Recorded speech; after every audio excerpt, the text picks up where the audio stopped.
Dans tous les cas, l'examen écho-Doppler doit être précédé d'un examen clinique complet. C'est important d'interroger les patients sur leurs antécédents et sur les troubles qu'ils peuvent ressentir vis-à-vis de leurs problèmes veineux. Il y a des patients qui souffrent, qui ont une symptomatologie fonctionnelle plus ou moins invalidante, des patients qui ont une demande esthétique, il y a des patients qui ont des signes physiques et parfois jusqu'à des ulcérations, et là la problématique est différente. Donc la première étape, c'est clairement une analyse clinique de la situation.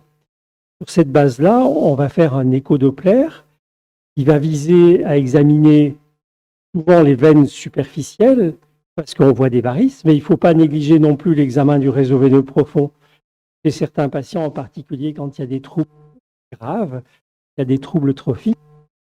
Et pour l'examen écho-Doppler, on va utiliser bien sûr la machine que vous avez à disposition, mais il faut pour le réseau veineux superficiel une sonde linéaire de haute fréquence, et on a maintenant des sondes de qui nous donnent vraiment une imagerie très, très performante. Il ne faut pas négliger, comme je vous l'ai déjà dit, dans certains cas, d'examiner aussi le réseau veineux profond. Donc, il va falloir utiliser des sondes microconvexes ou des sondes qui permettent de faire des examens des veines abdominales. Et pour l'examen du réseau veineux superficiel, des réglages de l'échographe avec, comme on mesure des vitesses très lentes, il faut une PRF basse pour l'examen de... Donc, la première étape, c'est l'examen clinique. Donc, je vais demander à cette dame de se lever, de rester debout comme ça. Moi, je vais prendre la chaise. Donc, il faut regarder les jambes sur toutes leurs, même au niveau de l'aine. Hein. Donc là, effectivement, on voit chez cette patiente un paquet variqueux. Caméra, est-ce que tu pouvais me montrer Voilà. Donc, on voit ici un paquet variqueux qui est effectivement dans la grande saphène. On voit ici des varicosités de stase, des varices un peu dilatées, des télangiectasies. Et ça, c'est ce qu'on appelle une corona phlebectatica, qui est un argument qui laisse à penser qu'il y a effectivement un caractère de gravité de cette insuffisance veineuse superficielle qui peut à terme évoluer vers des troubles trophiques. Donc, même si cette patiente n'a pas de gêne fonctionnelle importante, qu'elle n'est pas demandeuse d'un traitement, sur cet argument-là, ça peut nous pousser à être un peu plus agressif vis-à-vis de la prise en charge de son insuffisance veineuse superficielle pour éviter à terme qu'elle puisse être confrontée à des troubles trophiques. On regarde l'autre jambe, où là, on n'a pas de réseau veineux visible, pas de signe d'insuffisance veineuse. Dans tous les cas, on va quand même faire un examen bilatéral, même si on a des signes qui ne concernent que le membre inférieur gauche. ton examen clinique, il est strict? Oui, essentiellement debout.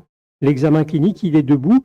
Alors après, si on a un œdème, si on complète bien sûr en position allongée, en même temps qu'on va faire l'examen au Doppler des veines profondes. Mais c'est vrai que l'examen clinique, il se fait sur un patient en position debout.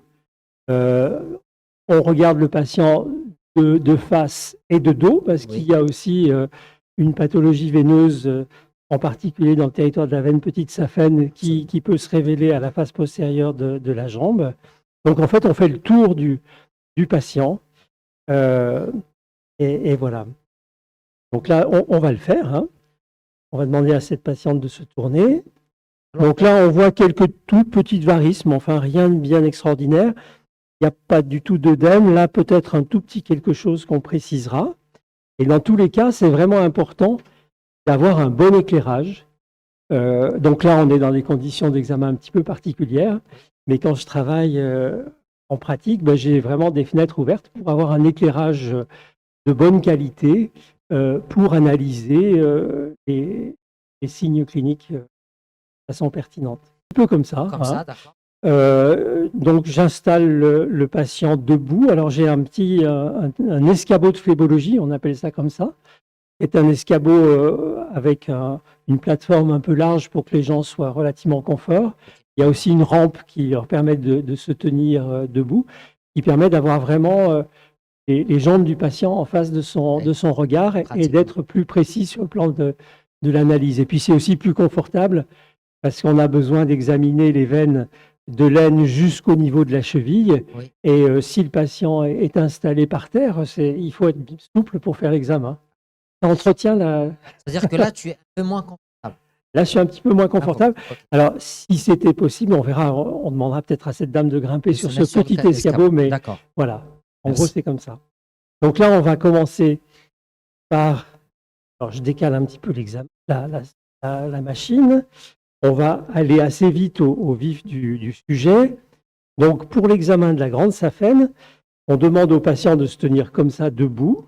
Là, c'est la position parfaite, avec le membre qu'on examine un petit peu avancé et en abduction externe. Comme ça, on est vraiment dans les conditions d'examen idéales. Donc, je vais prendre une sonde linéaire de haute fréquence, 6 à 15 MHz. Hop. Et la clinique, déjà, me laisse vraiment supposer que c'est un problème qui concerne la grande saphène. Donc, on va examiner la grande saphène, mais il faut vraiment être systématique. Et dans tous les cas, examiner les deux membres inférieurs et ne pas omettre d'examiner le réseau veineux profond de façon plus ou moins poussée en fonction de la clinique et de ce que nous racontent les patients. Alors, souvent, je commence dans un cas comme ça par un examen à mi-cuisse qui me permet effectivement de retrouver une grande saphène qui est en situation anatomique normale. Donc, vous voyez qu'on Est-ce a... que tu peux, Olivier, avec le voilà, trackball, oui. ouais. Donc, on a ici la grande saphène qui est dans son compartiment saphène avec le fascia profond, le fascia superficiel, forme ce qu'on appelle l'œil égyptien. Et par définition, la se promène dans ce compartiment. Tout ce qui est au-dessus du fascia superficiel, sur le plan nosologique, on appelle plus ça une veine saphène, si c'est une veine qui est dans le prolongement de cette veine saphène, mais c'est une veine tributaire. Donc toutes les veines qui sont entre le fascia superficiel et le plan cutané, c'est des veines tributaires. Et ici, c'est la veine saphène. Et là, on a le fascia profond, les muscles et les veines profondes qui sont plus en distalité. Donc avant de se jeter sur... Je vais monter un peu. Bien, ouais, parce que là, avec le... Donc avant de se jeter sur l'examen écho-doppler couleur, c'est important de suivre, d'avoir une première approche anatomique. Donc on voit... Bougez pas. Là. Donc on repère le trajet de la grande saphène. Et voilà. Donc on a ici...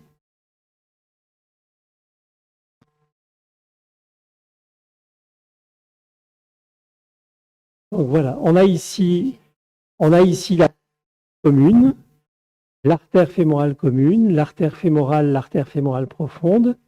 Ici, la jonction saphéno-fémorale, c'est là que la veine saphène rejoint la veine fémorale. On a ici, c'est assez fréquent, une petite adénopathie. Et puis, on a une autre ici. Là, on a une veine qu'on va suivre ici, qui est la veine saphène accessoire antérieure. Et puis, on a l'impression, ça c'est aussi des choses qu'on voit assez fréquemment, on a un réseau veineux qui dépend des systèmes ganglionnaires, donc c'est des veines ganglionnaires. Alors, la grande saphène n'est vraiment pas dilatée ici, elle est de petit calibre.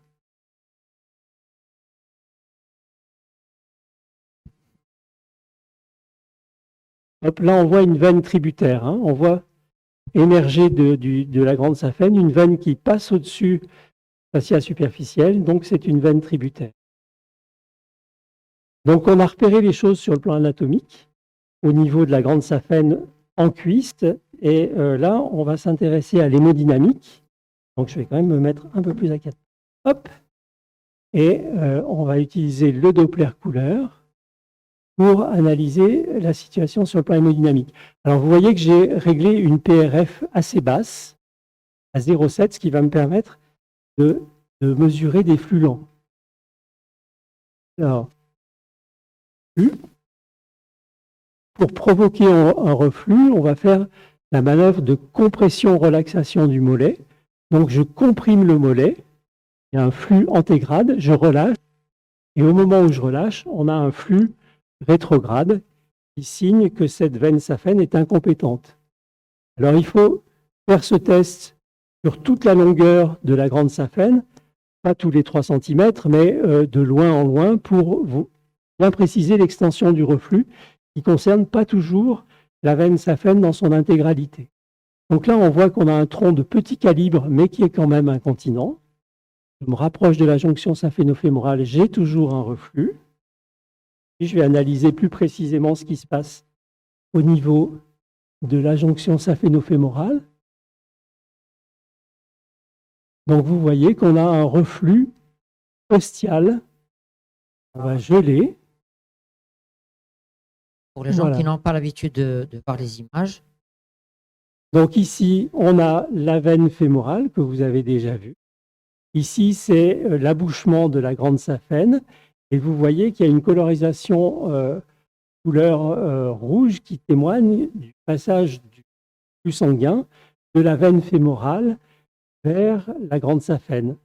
À ce niveau-là, il y a ce qu'on appelle la valve terminale, qui manifestement, dans ce cas-là, est incompétente. Et ça explique l'existence de ce reflux. On aura peut-être tout à l'heure des patients qui nous montreront d'autres situations où on peut avoir une valve terminale qui est compétente et le reflux n'est alimenté que par toutes les collatérales, toutes les branches qui sont dans la grande saphène à sa terminaison. Mais là, on est dans le cadre d'une incontinence avec une incontinence de la valve terminale. Hop. La sévérité du reflux, c'est un serpent de mer, c'est-à-dire qu'on n'a pas de critères très très précis. La durée du reflux, ce n'est pas un critère de gravité, très clairement. Donc un reflux supérieur à 0,5 secondes, c'est un reflux significatif qui témoigne d'une anomalie, une incontinence de ce système valvulaire. Un reflux très court, ça peut être simplement le temps de fermeture des valves. Donc c'est pour ça qu'on exige que le reflux dure plus de 0,5 secondes pour que le qualifier de pathologique. Mais après, si on veut approcher la notion de gravité, de sévérité du reflux, il faut plus mesurer le volume de reflux, en fait. La quantité de sang qui reflue. Mais cette quantité de sang qui reflue, elle dépend aussi de la qualité de la manœuvre qui provoque le reflux. Donc, c'est relativement complexe. Ça a été utilisé dans des études, mais en pratique, on ne le fait pas. La gravité du reflux, on va l'analyser de façon très pragmatique sur le plan clinique, en fonction de la gêne des patients, du retentissement clinique. Et quand même, on sait que quand on a une incontinence de la valve terminale, donc un passage sanguin du réseau veineux profond vers le réseau veineux superficiel, on a toujours des situations cliniques qui lui sont corrélées, qui sont plus sévères que quand on a une incontinence plus segmentaire d'un tronc d'un segment de la grande saphène, ou quand la valve terminale reste compétente.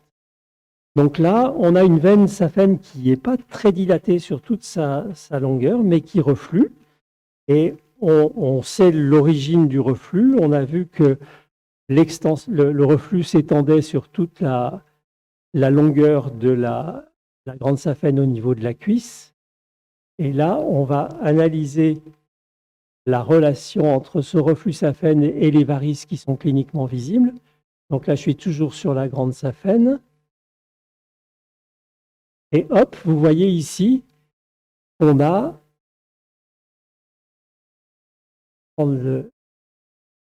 voilà, ça c'est la grande saphène.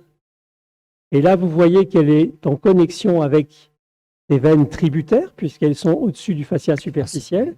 Et ces fameuses veines tributaires, eh ben, c'est les varices qu'on voit cliniquement quand on examine cette patiente. Et on va suivre. Alors, Vous voyez aussi qu'ici, la saphène devient toute petite. Très probablement, elle est continente. On va le vérifier à l'étage jambier. Et le reflux se prolonge dans ces veines tributaires, alors qui zigzaguent beaucoup. Donc en échographie, c'est un peu difficile. Il faut avoir un peu l'habitude pour les suivre. C'est pour ça aussi que c'est important d'utiliser une sonde large. Parce que si on a une sonde qui est très fine, on n'arrive pas du tout à suivre les réseaux voilà. Donc là, on continue, on continue. Alors c'est relativement complexe d'analyser le cheminement de ces varices qui sont très sinueuses. Et là, on voit qu'on se perd avec des veines qui deviennent de petit calibre.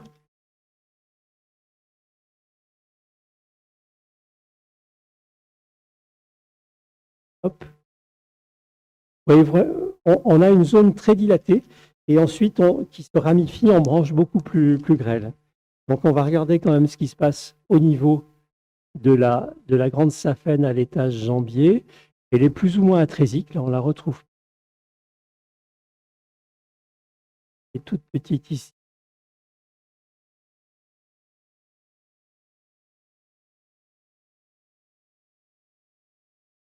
Donc on peut s'amuser à regarder ce qui pour voir s'il y a un reflux, mais manifestement il doit pas. Voilà. Donc on a le reflux qui ne concerne que les veines tributaires. Donc ici on est dans une situation relativement simple avec une incontinence du tronc de la grande saphène qui alimente ce réseau variceux. Alors après on a quand même, et c'est relativement difficile à analyser, tout un réseau veineux superficiel qui est beaucoup plus grêle, qui finalement contribue à l'existence manifestement de ces varicosités au niveau de la cheville. On peut quand même regarder de plus près. Alors c'est toujours bien de faire une première étape d'échographie avec uniquement le mode B, ce qui permet de bien caractériser l'anatomie. Et puis ensuite, on utilise l'examen écho-doppler couleur parce que si on va d'emblée à la couleur, c'est plus difficile de faire l'analyse des choses.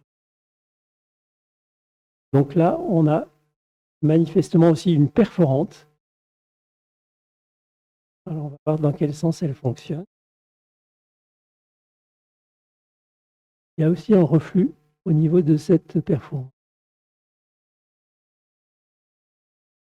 Alors, on est dans cette situation-là, on va rapidement examiner la grande saphène à droite, même si on n'a pas de signe clinique, c'est important. Donc, on fait la même chose. Donc là, cliniquement, on voit qu'il y a des petites télangiectasies, mais rien de plus. Donc, pour certaines patientes, ça peut être un souci esthétique et à ce moment-là, c'est facile de les traiter par microsclérose, mais c'est indépendant du thème sous-jacent.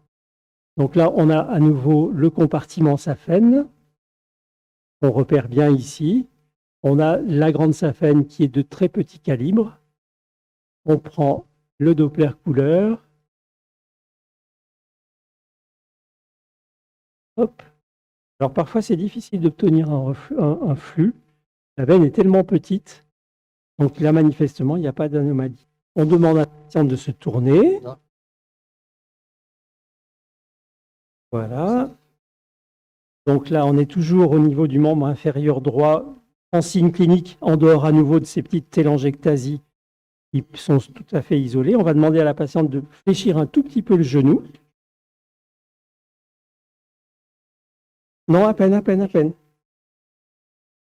Voilà, comme ça, c'est parfait. Et donc là, à nouveau, on va analyser l'anatomie. Donc, on a ici la veine poplitée. Ici, la petite saphène. On remonte vers le creux poplité. On a ici la jonction saphéno-poplitée. Et puis, on repère ici l'extension postérieure de cuisse de cette veine petite saphène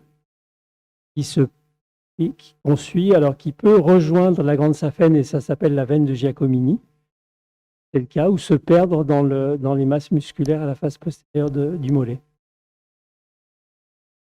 On a ici des veines, pour les veines gastrocnémiennes, qui rejoignent aussi la veine poplitée, ici de façon indépendante, mais il peut arriver qu'il y ait un tronc commun entre ces veines gastrocnémiennes et la veine petite saphène. Là, je me déplace vers le bas de la jambe. Et donc, on a aussi une veine petite saphène qui est dans un compartiment, comme pour la grande saphène. Vous voyez le fascia superficiel, le fascia profond. Et ce qui peut nous intéresser dans le traitement éventuel de la petite saphène, c'est les rapports anatomiques avec le nerf sural qu'on voit ici et qui souvent se rapproche de la petite saphène à partir de la moitié de la jambe. Mais vous voyez ici que ce nerf sural, il reste un petit peu à distance de la petite saphène. Et quand on fait des traitements thermiques. Ouais. Alors là, on met de la couleur. C'est toujours la même chose. Je fais une manœuvre de chasse et vous voyez qu'il n'y a pas de reflux comme on pouvait s'y attendre. Il n'y a aucun signe clinique. Je vais juste insister peut-être. Donc là, je fais une manœuvre de compression. Vous voyez la veine. Donc où il y a le flux bleu, ça veut dire de la chasse. Après le flux. Voilà. Alors, si on analyse des choses de façon très précise, et à nouveau faire cette manœuvre de compression, c'est bleu, et vous voyez qu'il y a un très court, signal rouge qui témoigne du très court reflux qui existe avant que les ne se ferment. Alors, on peut avoir une analyse beaucoup plus précise en écho-doppler pulsé, et c'est ce qu'on fait quand on a un doute ou quand on veut vraiment préciser les choses. Donc, je me mets là. Voilà.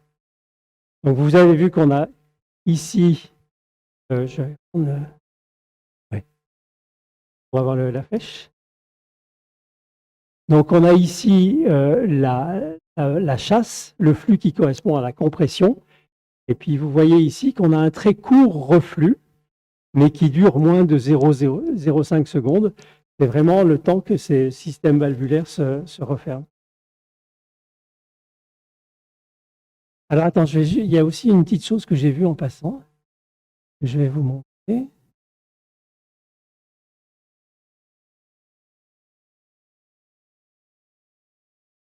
On va inverser là pour avoir le rouge en haut. La couleur. Hop. Voilà. Donc là c'est la veine petite saphène que vous avez vue. Et là, on a un signal qui correspond à celui d'une artériole. Donc il y a souvent une artère saphène collée à la petite saphène. Et ça, c'est quelque chose auquel il faut faire très attention quand on est amené à faire des traitements par échosclérose de la petite saphène pour éviter de faire toute injection dans la zone où cette artériole est collée à la veine pour éviter les complications dramatiques qui peuvent survenir si on injectait du sclérosant dans l'artériole, dans l'artère saphène. Donc, je vais juste montrer le reflux de l'autre côté pour montrer la différence.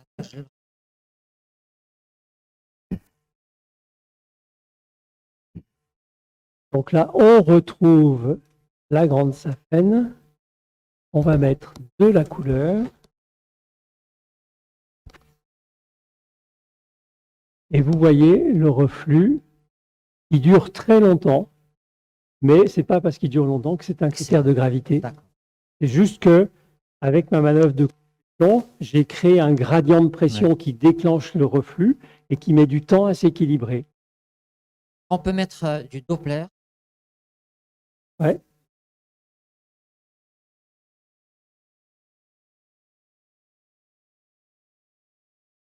Oui, allez-y.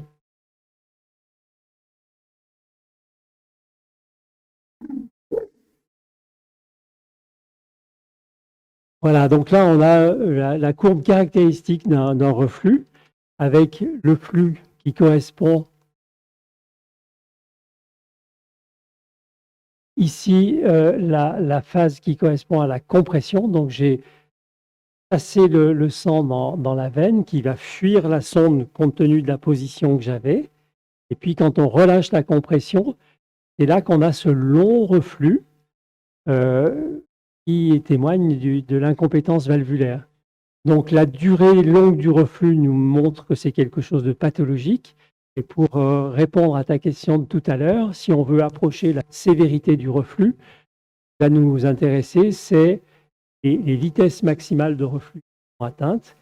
Puis on peut effectivement, et c'est sans doute le plus pertinent, calculer le volume de reflux en millilitres par seconde en mesurant la surface de la grande saphène, vitesse moyenne, mais ça c'est vraiment des choses qui se font dans les études et qu'on ne fait pas du tout en routine clinique. Je ne sais On pas va si tu as juste- terminé ou pas Juste, encore. je vais peut-être juste vous montrer un petit truc encore là.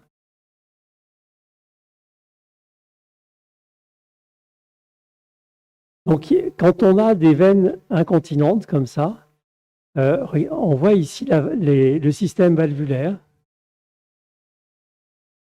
Hop, on voit cette valve et on voit qu'il y a vraiment une grande dilatation de la veine saphène à ce niveau-là. Et on a souvent un gap au niveau de la commissure valvulaire qui explique qu'il y ait ce reflux. À quel niveau tu mesures le diamètre de la saphène, diamètre de référence? Alors, quand on veut mesurer un diamètre de référence de la saphène, ici, c'est un petit peu compliqué parce que vraiment, on a des différences de calibre qui sont assez spectaculaires entre cette zone-là et puis la zone qui est plus haut.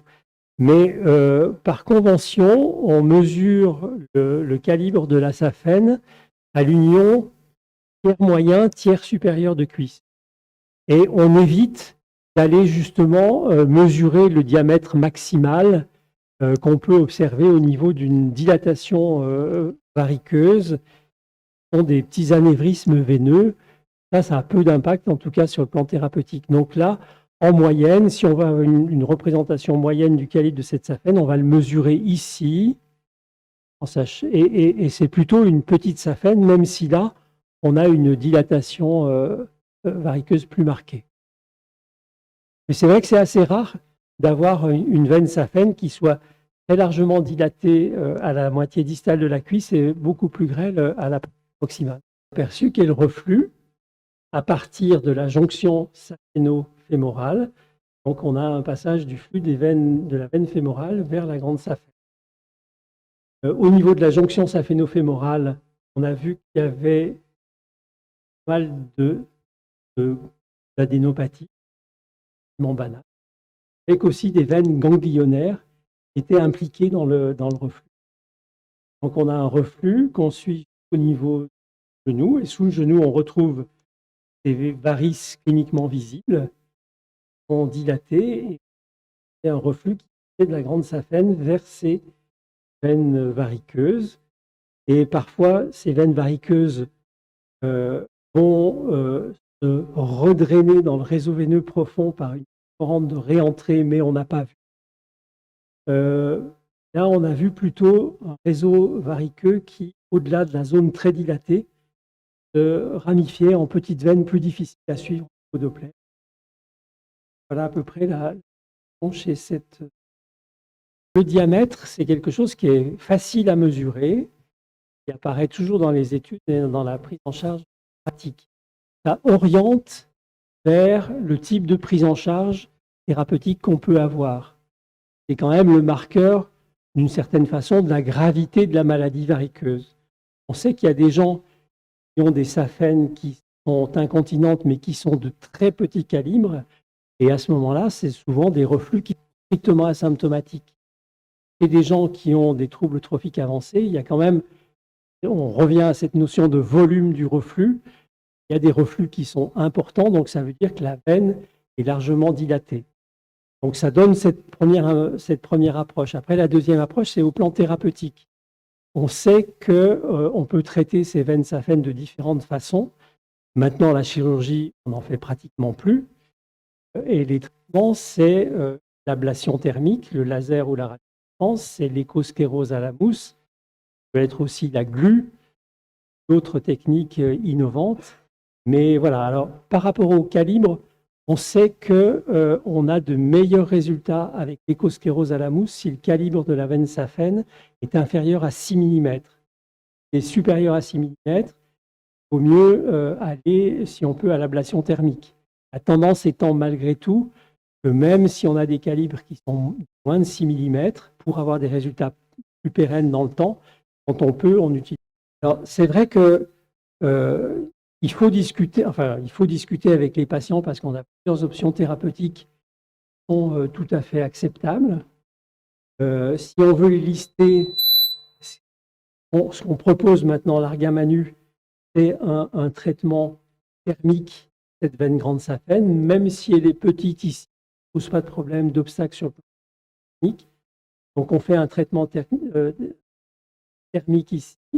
Et puis, vis-à-vis de ce réseau veineux superficiel, on peut le traiter par phlébectomie dans le même temps, ce que j'aurais tendance à faire.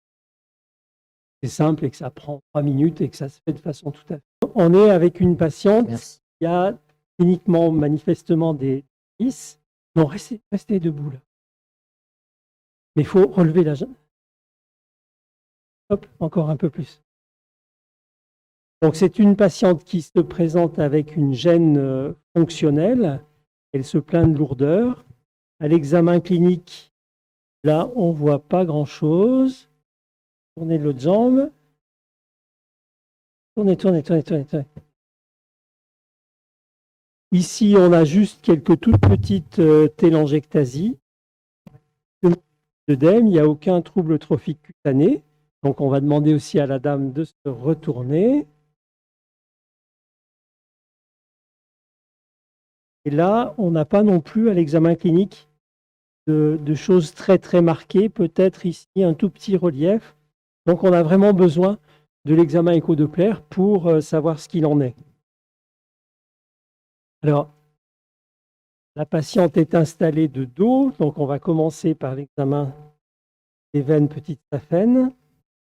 Donc, toujours pareil, on demande au patient de fléchir un petit peu un genou. Non, reste. Voilà. Donc, elle fléchit un peu son genou.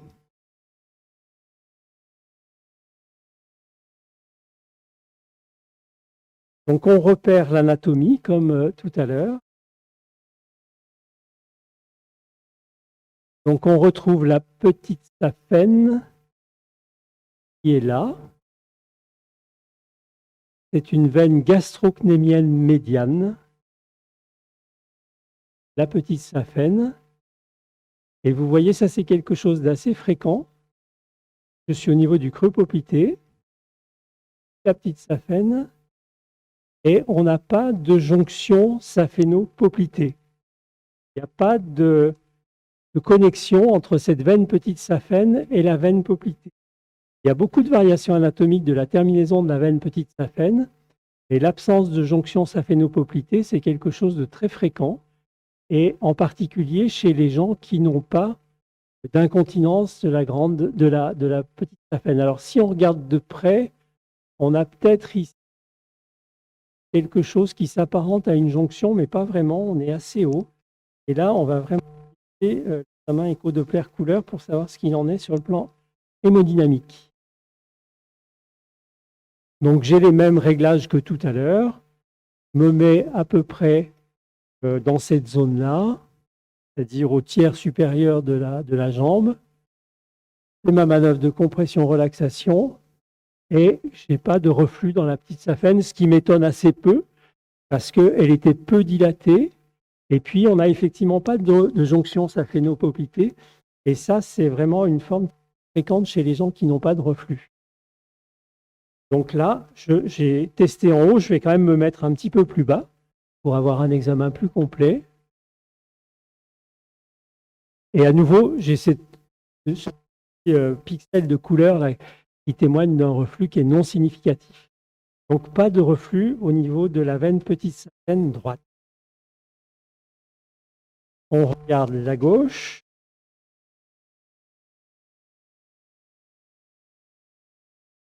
Voilà, très bien. Donc j'enlève la couleur, c'est toujours la même chose. On se retrouve ici comme du côté droit, avec une petite saphène sans jonction saphéno-poplitée.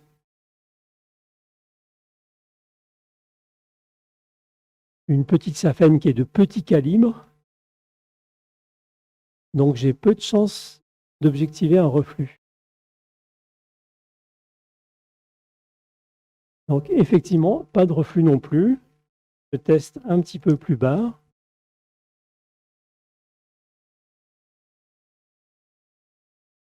Pas de reflux. Donc, pour moi, il n'y a pas de reflux au niveau des veines petites saphènes. Alors, ce que je n'ai pas fait tout à l'heure pour la patiente précédente, c'est de tester la veine poplitée. Vous voyez qu'avec cette sonde qui me permet de faire l'examen du réseau veineux superficiel, quand j'examine la veine petite saphène, en même temps, je me cale sur la veine poplitée. Hop. Et c'est très facile de vérifier l'absence de reflux, la présence d'un reflux poplité. Si tu peux utiliser le trackball, s'il te plaît, juste pour...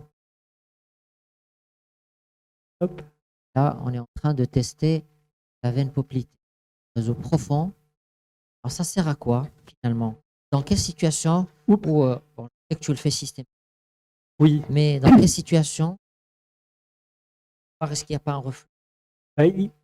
On sait que dans ces insuffisances veineuses des membres inférieurs, il peut y avoir une participation du réseau veineux superficiel exclusive ou aussi une participation du réseau veineux profond, soit dans le cadre d'une maladie post-thrombotique où bien souvent on a quand même des altérations pariétales ou des synéchies endoluminales qui nous mettent sur la piste, mais pas toujours, soit dans le cadre d'une insuffisance veineuse, une insuffisance valvulaire profonde primitive. Là, il n'y a aucune anomalie anatomique associée. Donc, c'est quand même toujours important de faire ce test. Donc, moi, je pense qu'il faut effectivement le faire systématiquement, que ça prend 3 secondes et demie et que ça peut être très informatif. Et puis, comme j'ai déjà dit, quand on a une maladie, enfin des signes cliniques avancés ou des antécédents de maladie thromboembolique, là, on fait un examen exhaustif, réseau veineux profond. Non. Ici. Là, vous voyez que je me mets ici, on a l'artère poplitée, la veine poplitée. Donc, j'essaie de bien dégager. Là, pour mémoire, on a le nerf tibial.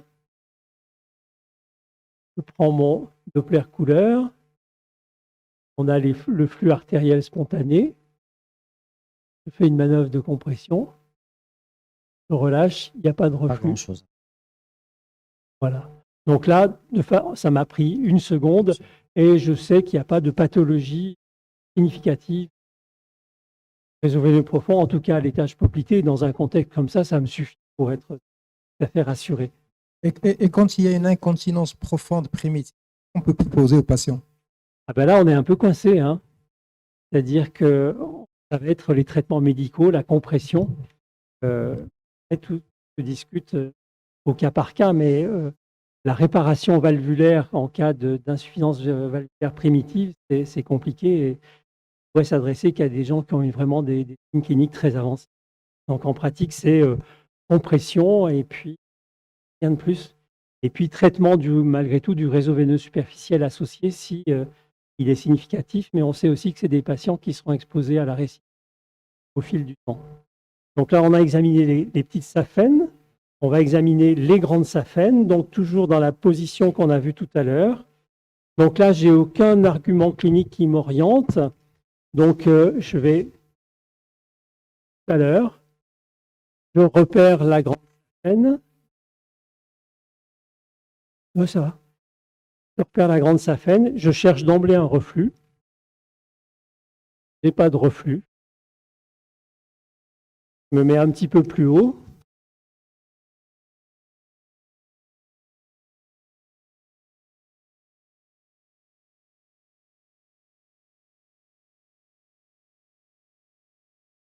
Alors là, par contre, on a une incontinence de la grande saphène au niveau jambier. Donc, je vais remonter un petit peu.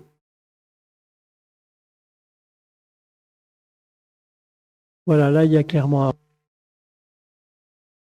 Là aussi. Et qui Là travaille aussi. en continu avec les deux mains. La face de l'incompétence. Là aussi, on a un reflux. Et là, on n'a pas de...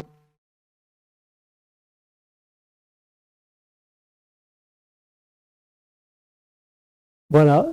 Donc, vous voyez que le reflux de la grande saphène démarre à l'union tiers moyen, tiers distal de cuisse.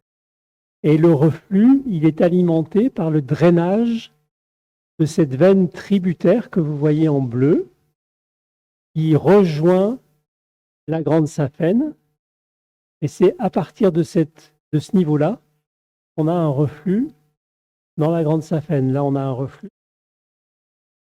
Au-dessus, pas de reflux.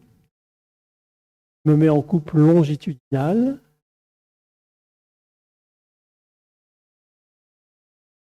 Vous voyez qu'il démarre juste à ce niveau-là. Hop. Voilà, absolument. Donc c'est difficile, là, on ne peut pas avoir dans mais il faudrait une sonde. Donc c'est à cet endroit-là qu'on a un reflux. Donc je vérifie quand même qu'au niveau de la jonction plus haut, on n'ait pas d'anomalie. Enlève la couleur, c'est tout bien de...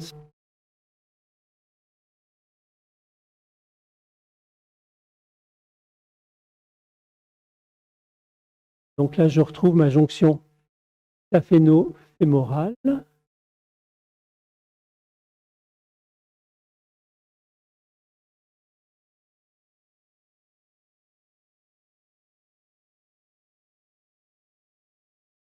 Donc ici, la veine fémorale commune, ici la jonction saphéno-fémorale, la veine grande saphène. Là aussi, des petites anomalies, des petites adénopathies. Alors en fait, si on veut être... Ouais. Ah, c'est bon, c'est bon.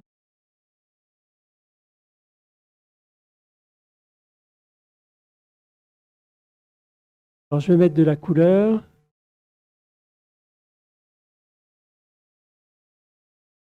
Pas de reflux. Pas de reflux.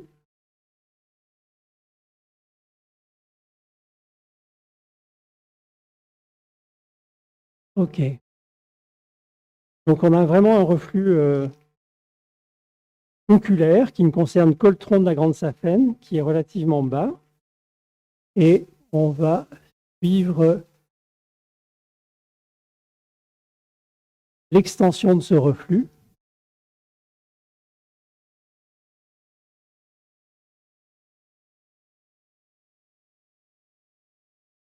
On a un reflux dans les tributaires qui sont à peine visibles sous la peau, ici.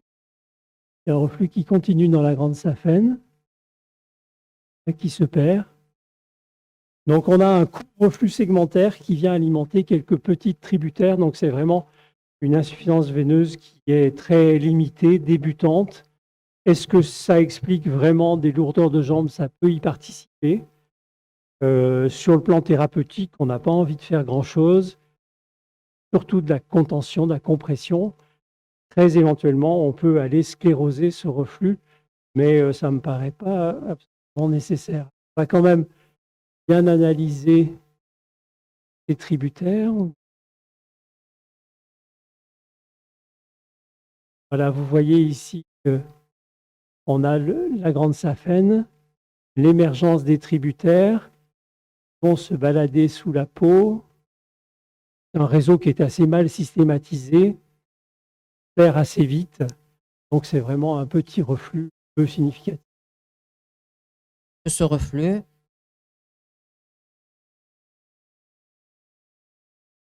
oui, elles peuvent. Mais on a tout à fait le temps de se retourner, de suivre les patients et d'agir si jamais la situation s'aggravait. Là, on est vraiment dans une situation où il n'y a aucun signe d'appel clinique qui soit inquiétant et c'est une insuffisance veineuse qui est vraiment banale. Il y a une grande chance qu'en fait, cette patiente soit très peu symptomatique. On voit quand même ici des varices, mais qui sont vraiment très, très peu marqués. Qui est responsable d'un désagrément esthétique, on peut faire une sclérose. Sur le plan fonctionnel, moi, j'avoue que je serais assez compression et bonne hygiène veineuse et rien. On va regarder l'autre jambe.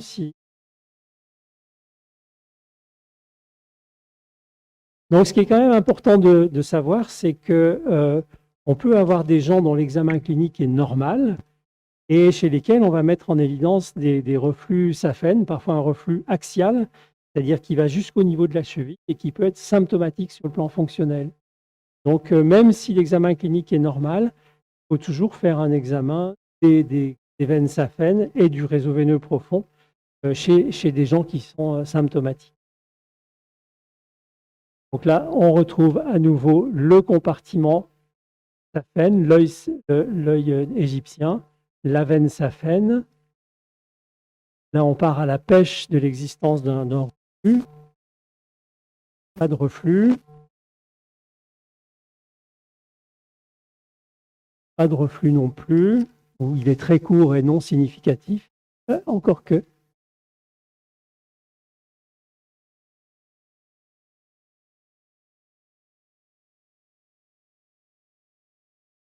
Rien de significatif.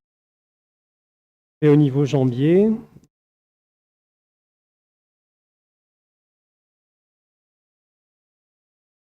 pas vraiment de reflux, pas de veine dilatée. Donc, pour moi, l'examen est normal au membre inférieur gauche. Il y a ces varices qui sont très limitées à droite. Donc, si elle a une gêne qui est bilatérale, c'est une raison de plus pour penser que cette insuffisance veineuse très limitée à droite est peu symptomatique. Puis le message aussi, c'est que quand on n'a aucun signe ou des signes cliniques très peu importants, il faut vraiment aller pêcher l'existence d'un reflux sur différents points du trajet de la grande saphène. Effectivement, tout à l'heure, vous avez vu avec la première patiente un reflux qui concernait toute la saphène sur tout son trajet, alors que là, on a un reflux segmentaire qui est alimenté par le drainage d'une veine tributaire normale. La saphène reçoit des afférences de façon tout à fait physiologique.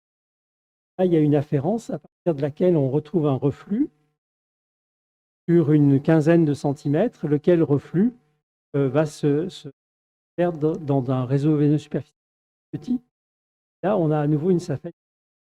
Donc, vous voyez que le dysfonctionnement, il est très, très localisé, très segmentaire, et ça explique qu'il soit très peu significatif. Donc, si cette patiente a une gêne bilatérale, elle a aussi une gêne au niveau d'une jambe où il n'y a aucun reflux, donc c'est plus quelque chose de fonctionnel, qui peut s'améliorer effectivement avec le traitement médical, mais pas par...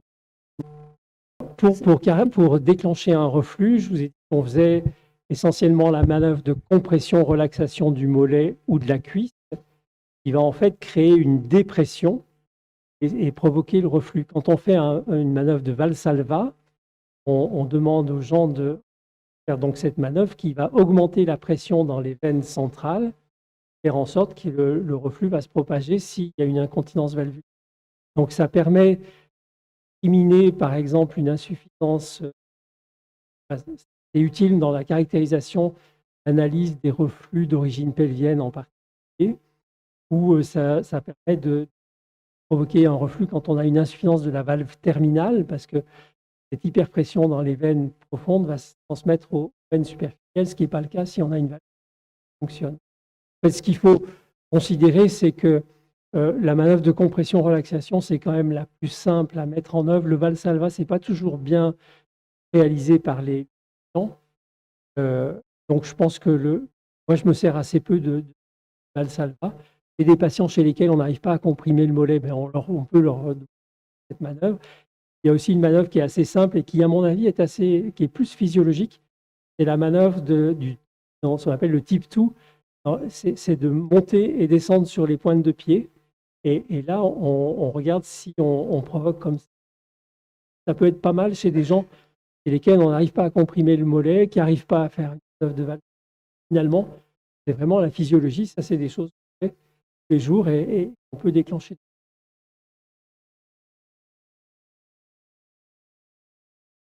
Oui, pardon.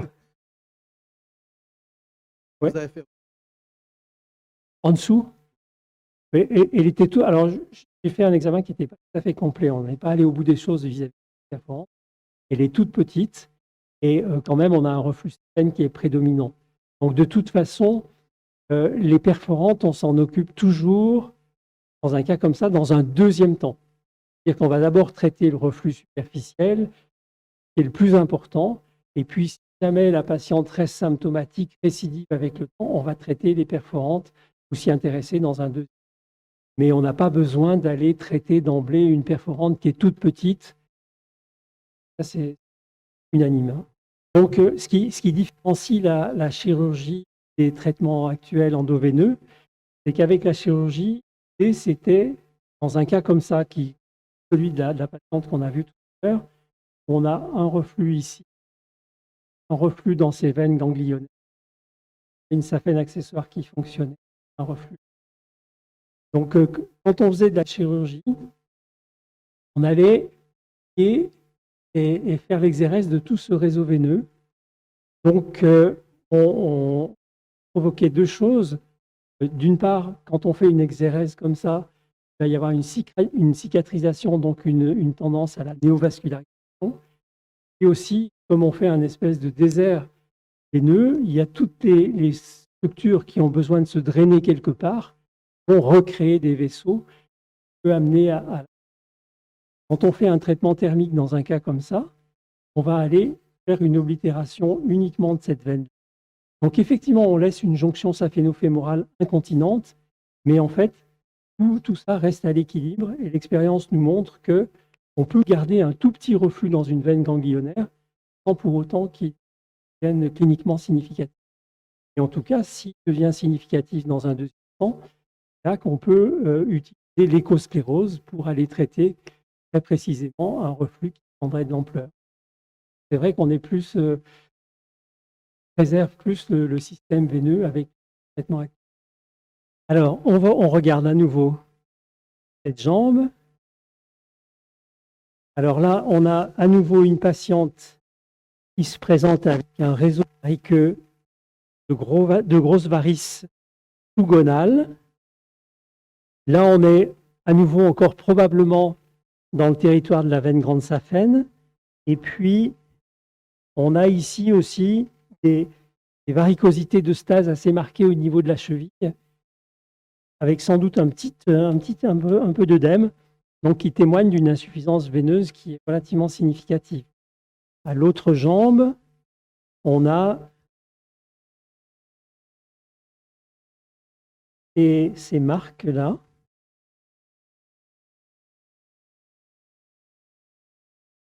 Avec un réseau veineux. Là, on peut voir ça après des épisodes de thrombose veineuse superficielle qui laissent des pigmentations comme ça. Elle va se tourner.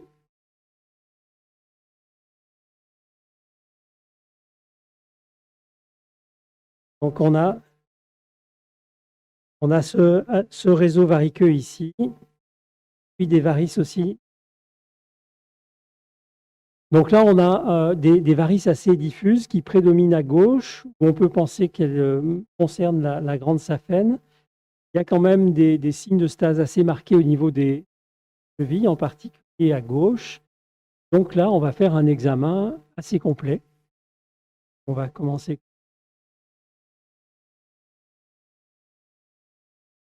On va commencer par la grande saphène à droite. C'est toujours. Et voilà, là, on revoit très bien la grande saphène et une veine tributaire. Je prends mon écho-doppler couleur. Un reflux, à nouveau, modéré mais significatif, il dure relativement longtemps, au niveau de la veine grande saphène qui est de petit calibre. Je monte un petit peu plus haut. Là, je suis à l'union tiers moyen, tiers proximal.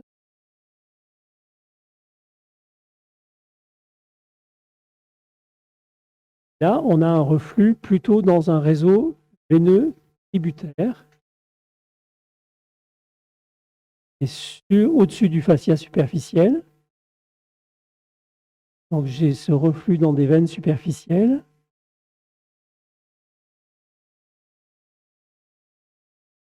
Et voilà, à nouveau, comme tout à l'heure, on a un reflux segmentaire dans la grande saphène, mais ce coup-ci, il est alimenté aussi par cette toute petite perforante. Elle est grêle, hein? mais qui alimente préférentiellement le reflux.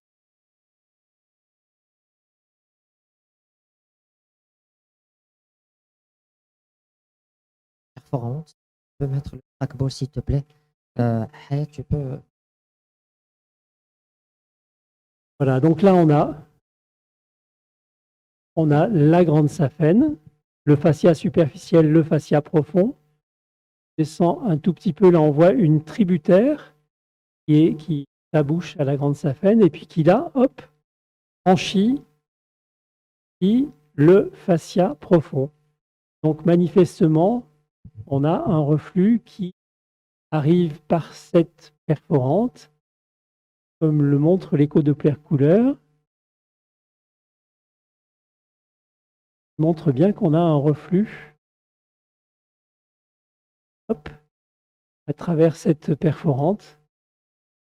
Donc on a du sang qui arrive comme ça vers la sonde, ça colore en rouge, et qui vient alimenter le reflux dans la grande saphène. Donc ceci dit, c'est une grande saphène qui est de très petit calibre. Il y a un réseau variqueux tributaire au niveau du tiers supérieur de la cuisse qui est de très petit calibre lui aussi.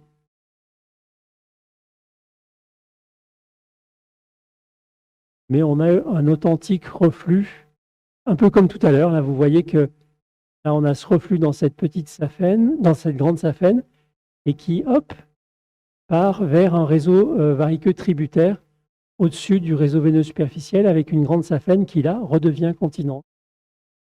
Donc, ça explique qu'on ait ce réseau variqueux un petit peu anarchique, avec quelques varices ici, des varices pérotuliennes sont manifestement dans le prolongement des reflux qu'on avait vus au niveau des de la cuisse.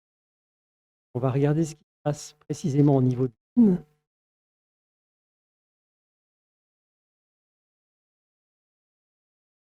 Là, à nouveau,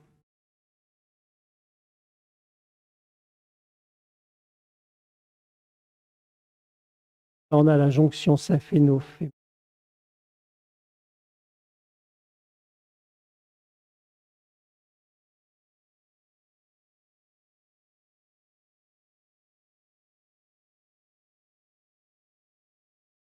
Voilà, et dès le...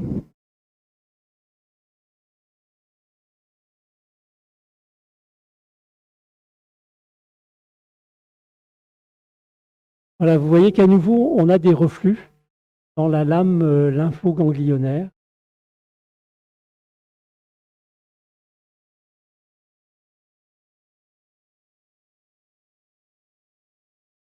Vous voyez ici des adénopathies, un réseau veineux dilaté au milieu de ces adénopathies et indépendant de la grande saphène qui est ici. Là, on a la grande saphène, mais des adénopathies. Donc, on va regarder en couleur.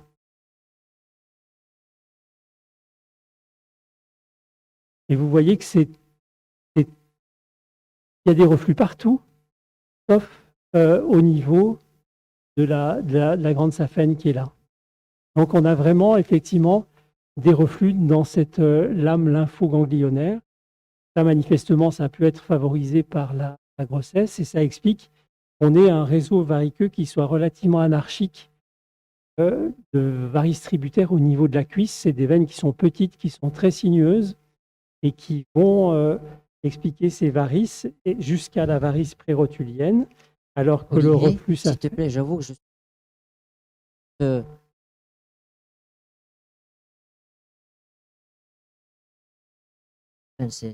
Ouais, bien. ouais. Et ça, c'est quelle structure? Ça, c'est des veines lymphoganglionnaires. Si grande que ça. Oui, elles peuvent.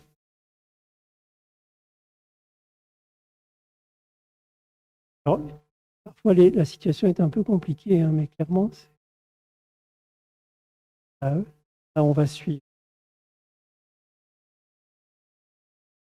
Ça, c'est la grande saphène. Alors là, il y a une branche. Il y a une branche. Ça, c'est la grande saphène toujours. Ça, c'est la grande saphène. Et en fait, les veines ganglionnaires, elles se connectent et à la veine saphène accessoire antérieure. C'est la veine saphène accessoire antérieure. On retrouve là que je suis ici. On voit qu'elle se perd dans ce réseau de veines lymphoganglionnaires qui se drainent des deux côtés.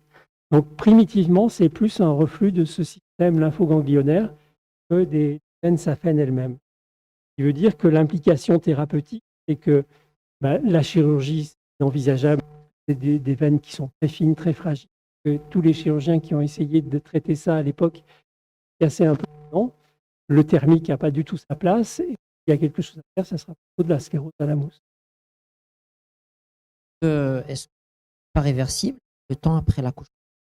Alors, il faut attendre l'accouchement, il faut attendre le cas échéant la fin de l'allaitement et il faut considérer qu'il faut bien attendre 3 mois pour qu'on se retrouve face à une situation qui est stabilisée. Mais Évidemment. Mois de juillet. voilà, donc a priori, elle va garder quand même un réseau veineux qui a dû quand même régresser par rapport à ce qu'il était pendant la grossesse, mais il reste des choses qui, si elles la gênent, sont accessibles à la sclérothérapie. On va regarder Artère l'autre diaphragme. jambe. Là, a priori, on doit être dans un thème un peu plus classique. Voilà, là, on a une grande saphène qui est très largement dilatée, avec des tas de petites veines, hein, vous voyez, qui sont à la fois dans le compartiment saphène et au niveau au-dessus du réseau du superficiel. On a un reflux qui concerne cette fois-ci essentiellement quand même la grande saphène. Avec à nouveau, oui, quelques veines tributaires, mais c'est quand même essentiellement la grande saphène qui reflue. Mais quand même, oui, c'est très... Hop. Alors, on va regarder.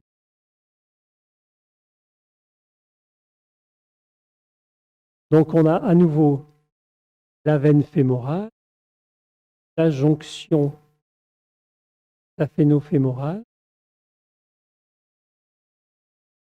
et puis à nouveau des veines ganglionnaires très dilatées.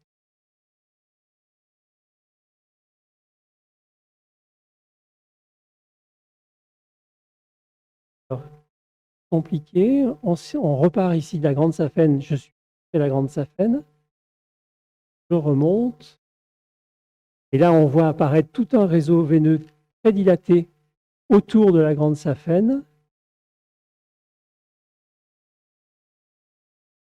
Donc ça, c'est la grande saphène. Ça, c'est ce réseau veineux de veines ganglionnaires manifestement, une fois de plus, mais cette fois-ci, elles sont très dilatées. Là, on est toujours dans la grande saphène. La grande saphène. La grande saphène qui est toute petite. Hein, qui est toute petite. Je retrouve ici. Je retrouve ici. Et voilà la vraie jonction. La vraie jonction est là. Donc là, je prends mon curseur.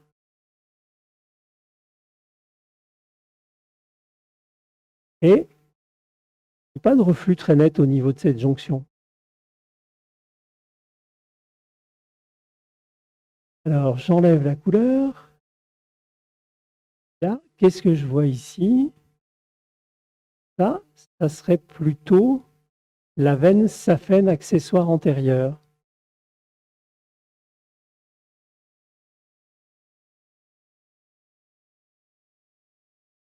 Donc là, on va revenir sur l'anatomie. Ça, c'est la veine fémorale. Là, on a vu que c'était la jonction saphéno-fémorale avec la veine grande saphène. Et là, on a une autre veine volumineuse qui s'abouche dans la veine fémorale. Et manifestement, c'est la veine saphène accessoire antérieure. Le plus souvent, il y a un tronc commun entre ces deux veines, mais il y a des formes anatomiques avec des abouchements séparés de la grande saphène et de la saphène accessoire antérieure. Et donc là, je pleure. Manifestement, on a une incontinence de la saphène accessoire antérieure que je vais suivre. Hop. Et là, j'ai une saphène accessoire antérieure qui devient continente. Alors ça, c'est intéressant. Je vous ferai le schéma parce que c'est parfois pas très facile à appréhender. Donc ça, c'est la veine saphène accessoire antérieure, qui est donc connectée, comme on l'a déjà vu. Enfin, les veines ganglionnaires sont connectées à la fois à la veine saphène accessoire antérieure et à la grande saphène.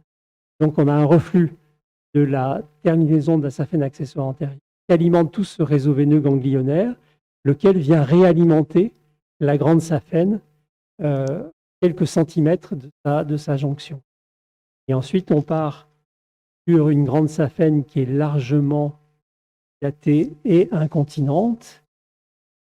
Mais on voit qu'il y a aussi, au-delà de cette grande saphène qui supporte la grande partie du reflux, des veines ganglionnaires, on va dire comme ça, qui dominent dans le compartiment saphène et qui refluent aussi. Excusez-moi, par rapport aux pelviennes, Oui, est-ce que les veines ganglionnaires, c'est en rapport avec elles peuvent, mais là, varices, on pourra regarder vite fait. Hein.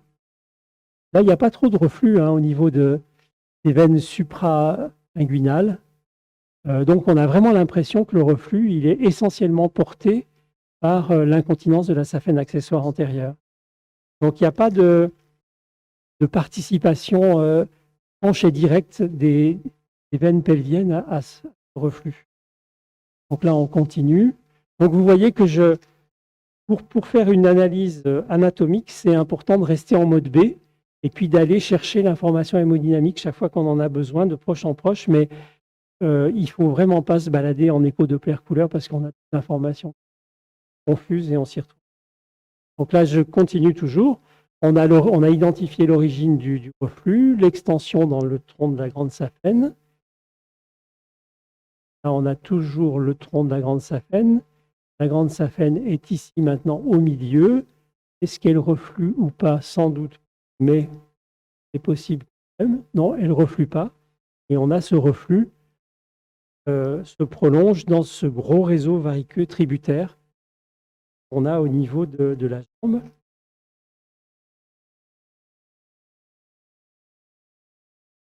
Donc là, on va suivre à nouveau le trajet. Donc ça, c'est la grande saphène. On suit le trajet de ces varices. Là, on a un réseau variqueux qui tourne, qui tourne, qui tourne. Et vous voyez qu'on a là une perforante qui est sans doute une perforante de réentrée. Absolument. Donc là, on a une veine qui franchit le fascia musculaire. Et donc là, on interroge.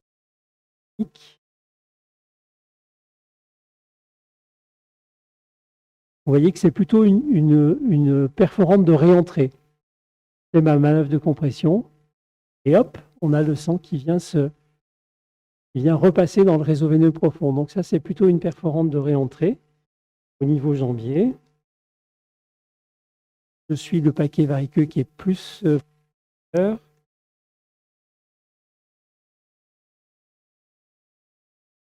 on va lui demander à cette dame de se retourner.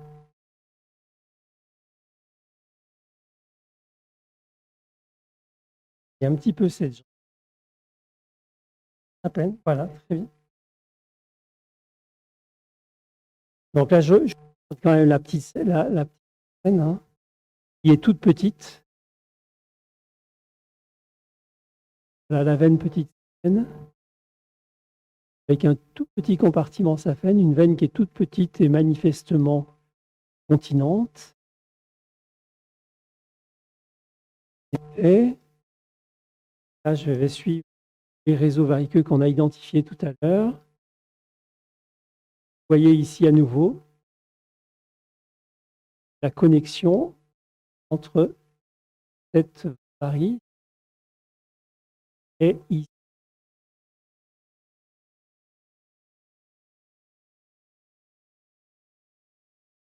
Une veine gastrocnémienne.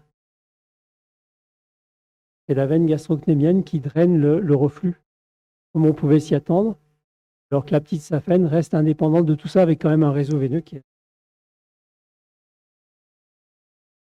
au niveau On a à nouveau des veines qui sont assez anarchiques et diffuses. Et on regarde l'autre côté.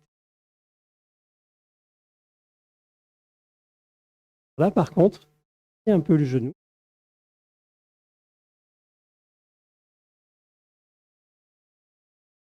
Par contre, on a une veine petite saphène qui est très largement dilatée. Voilà la jonction saphénopoplitée.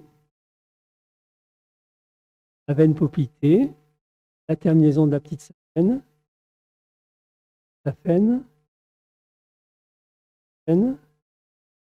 hop, une tributaire qui en part, qui alimente et est responsable des varices qu'on retrouve ici. Donc là, clairement, je vais trouver plus. En effet, le reflux se prolonge dans la tributaire. La petite saphène, dans sa partie distale, a un reflux, mais elle est très petite, cette petite saphène, non plus de reflux. Donc, si on remonte ici, on va avoir toujours ce reflux. Vous voyez, hop, la jonction saphénopoplitée avec une incontinence de la jonction saphénopoplitée. Et puis, au niveau de la cuisse, l'extension postérieure de cuisse, et elle reste continente. Avec, non, un petit reflux aussi. Ok, donc on a chez cette patiente principalement une incontinence de la petite veine saphène à droite, qui n'est pas la plus significative. Il y a une incontinence de la grande veine saphène à gauche. On peut être plus allongé, on peut peut-être, si on a encore 3 minutes, regarder 2-3 petites choses.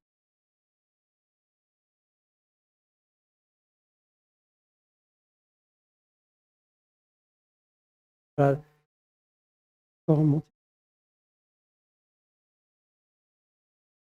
Donc c'est important d'être bien installé et si on n'a pas de tribologie, de regarder un petit peu à tête reposée l'état de la cheville. Et vous voyez ici qu'on a quand même un réseau veineux qui est très dilaté. Donc ce reflux est très significatif et on a vraiment envie de le traiter. La petite saphène a un gros reflux aussi, mais on a un état cutané qui est bien meilleur et il y a moins d'urgence à traiter du côté. Donc, je veux qu'on regarde au niveau pelvien, où on n'a pas, alors on arrête là. Et merci beaucoup, Olivier. Donc, on va passer à la dernière patiente. Patiente qui était enceinte. Donc, elle a gardé des varices du membre inférieur droit et qui était aussi d'origine pelvienne en père de grossesse. D'accord. Allez, on regarde vos jambes. Alors, au niveau du membre inférieur droit, posez le talon. On a à nouveau un réseau variqueux au niveau jambier haut, toujours dans le territoire de la grande saphène. On a une cheville qui est indemne de toute lésion cutanée. Il y a quelques toutes petites télangiectasies, mais rien d'inquiétant. Il n'y a pas d'œdème. On regarde un petit peu plus haut. Hop. Donc, on va regarder ce qui se passe.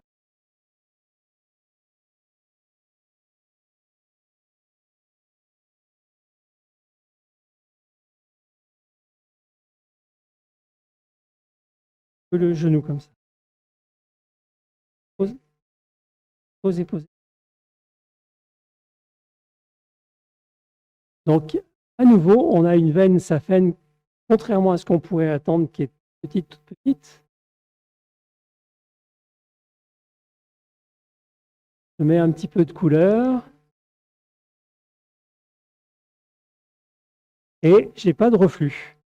C'est amusant parce qu'on a une présentation clinique qui est très voisine de celle qu'on a déjà vue.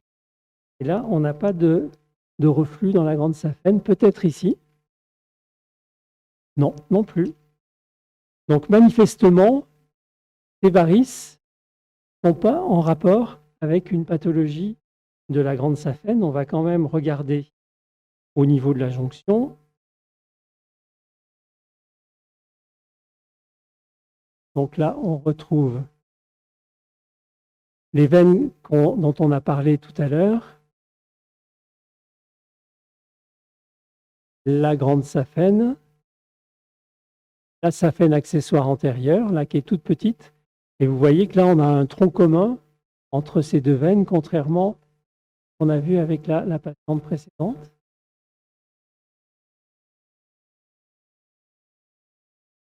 Et il n'y a pas de reflux, ni dans la grande saphène, ni dans la veine saphène accessoire antérieure. Donc, on va demander à cette patiente de se retourner. Vous voyez que c'est toute la façon avec laquelle il exerce Plier un petit peu le genou. est vraiment au cas par cas. Donc, il a commencé par la grande saphène. Il a vu qu'il n'y avait pas de... Sûr qu'il n'y a pas eu La grande saphène. de la grande saphène.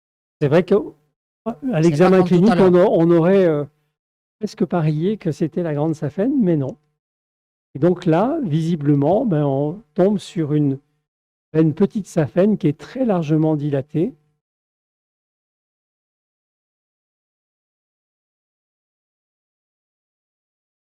On enlève la couleur. Donc voilà la petite saphène. Si je la compare par rapport à la petite saphène à gauche, celle-là, elle est d'un petit calibre.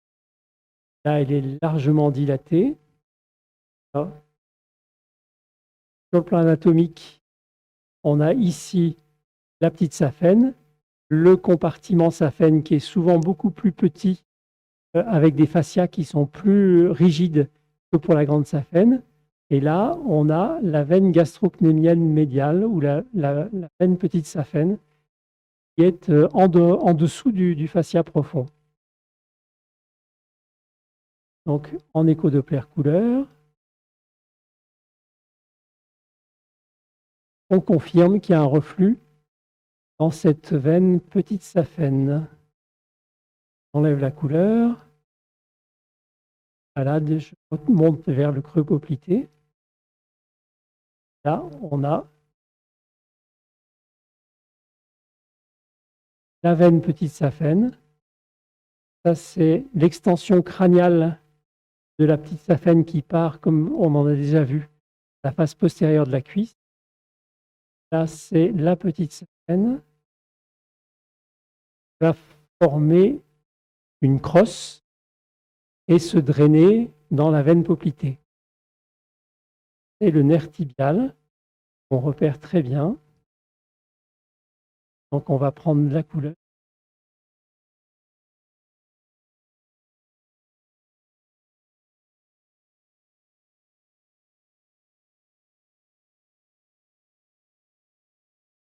Là. Donc, Dans la... comment? Dans la petite saphène. Donc là, on a la veine poplitée et on a cette crosse de la veine petite saphène qui décrit vraiment une crosse. Hein, c'est vraiment une veine qui est assez sinueuse et qui vient alimenter ce reflux dans la petite saphène. Et on a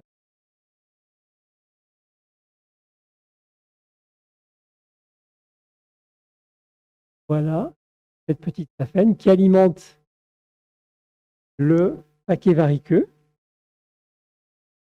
Au niveau jambier bas, on ne devrait pas avoir de reflux ou un reflux tout à fait modéré.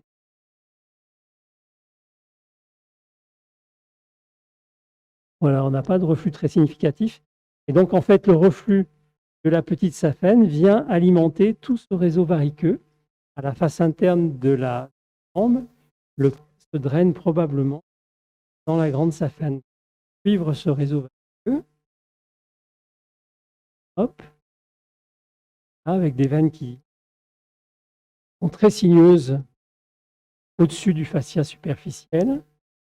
On va demander à la patiente de se retourner de nouveau, d'avancer les genoux. Et donc, on a ce réseau variqueux qui, en fait,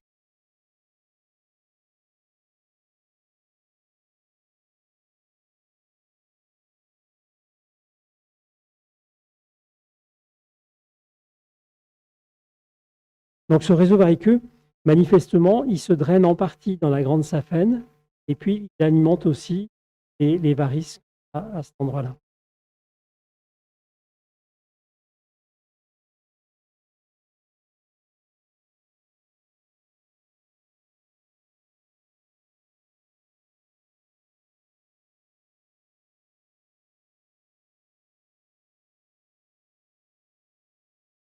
Ok, donc on a ce réseau variqueux qui alimente effectivement ces varices-là et au final alimente aussi un reflux très modéré dans la grande saphène au niveau jambier bas. Donc là, on a des varices qui n'ont pas grand-chose à voir avec le système veineux pelvien. C'est vraiment le cas de varices de la petite saphène qui sont alimentées par l'incontinence de la poplité. Donc non, moi je dirais qu'il n'y a pas de connexion quelconque avec le système veineux pelvien.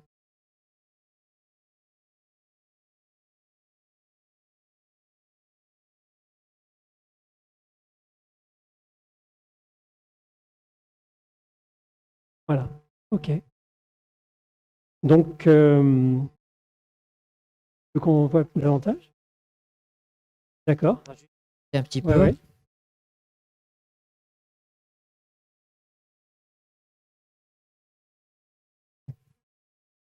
De la première patiente, parce que apparemment son gynéco lui a interdit les contraceptifs, on comprend, et aussi le dispositif intra-utérin.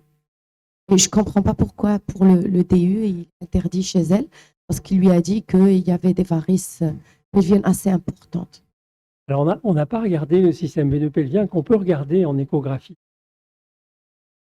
On a une fois, mais quelque chose qui est tout à fait envisageable. Mais non, il n'y a pas de contre-indication à une contraception, quelle qu'elle soit, sous prétexte de varices pelviennes. Non, non, non, il n'y a aucune raison. Oui, oui.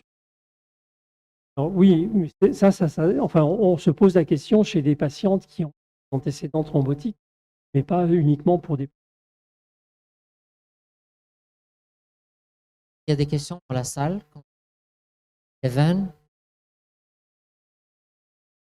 partir Oui. notre avis.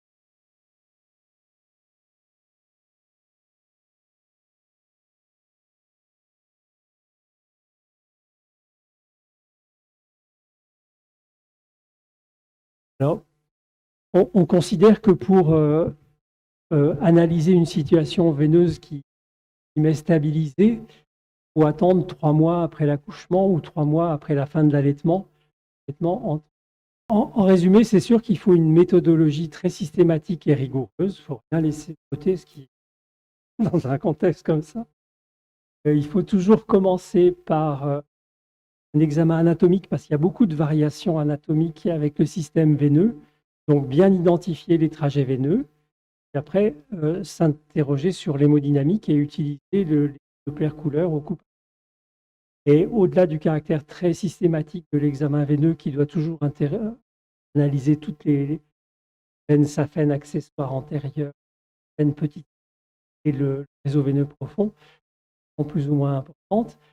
Ensuite, c'est l'examen clinique aussi et les constatations de l'examen clinique qui vont nous amener à analyser plus ou plus différents secteurs.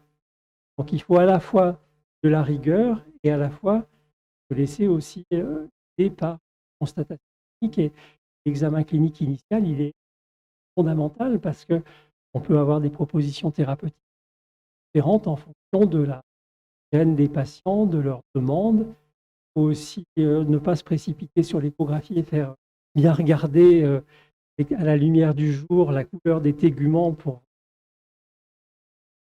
si aime. Donc c'est un examen qui mêle beaucoup de cliniques, beaucoup d'écho-Doppler. Vraiment, ne ratez aucune des étapes le plus pertinent. Pour cette dernière partie, on va lui chez elle. Alors, là, c'est une incontinence de la petite saphène qui est symptomatique. Donc, les options thérapeutiques, c'est soit l'échosclérose à la mousse, soit les traitements thermiques. Là encore, on parle plus de Est-ce qu'il y a dans la salle des gens qui font de traitement thermique? Pardon? Il y a des gens dans la salle qui font de l'échosclérose. Voilà, il y en a 2 personnes. Donc là, on a une petite saphène qui est très dilatée. Donc on irait plutôt, une fois de plus, vers le traitement thermique. Il y a une étude qui a été conduite par la Société française de phlébologie qui a comparé les traitements thermiques et l'échosclérose à la mousse. On a le meilleur résultat anatomique avec, je pense c'était le laser en OV2, avec l'échosclérose à la mousse, mais comme je vous l'ai dit tout à l'heure, avec un résultat clinique finalement n'est pas si mauvais quand on fait de l'échosclérose. Donc c'est vrai que pour la petite saphène, la question a été largement débattue parce que la petite saphène, elle a des rapports anatomiques étroits avec le nerf sur et avec le nerf tibial. Et donc au début, on était assez frileux pour mettre en œuvre des traitements pour la petite saphène. Et en fait, on s'aperçoit qu'avec une très bonne tumescence, on se débrouille pour écarter toutes les structures neurologiques, les accidents neurologiques. C'est extrêmement rare si on fait les choses qui doivent être faites. Donc, je dirais que pour cette patiente, idéalement, un traitement thermique, une bonne chose. En plus, elle est jeune.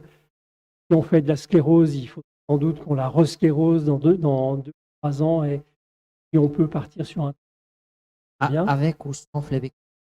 Alors, moi, je ferais pareil. Là, on peut se passer de phlébectomie.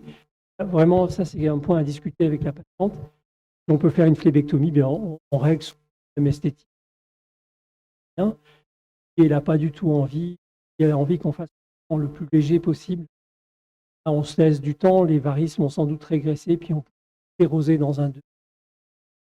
Ça serait une personne très âgée, fragile. On ne ferait qu'un traitement thermique et puis pas des varices. Chez une jeune femme, on a prendre en compte aussi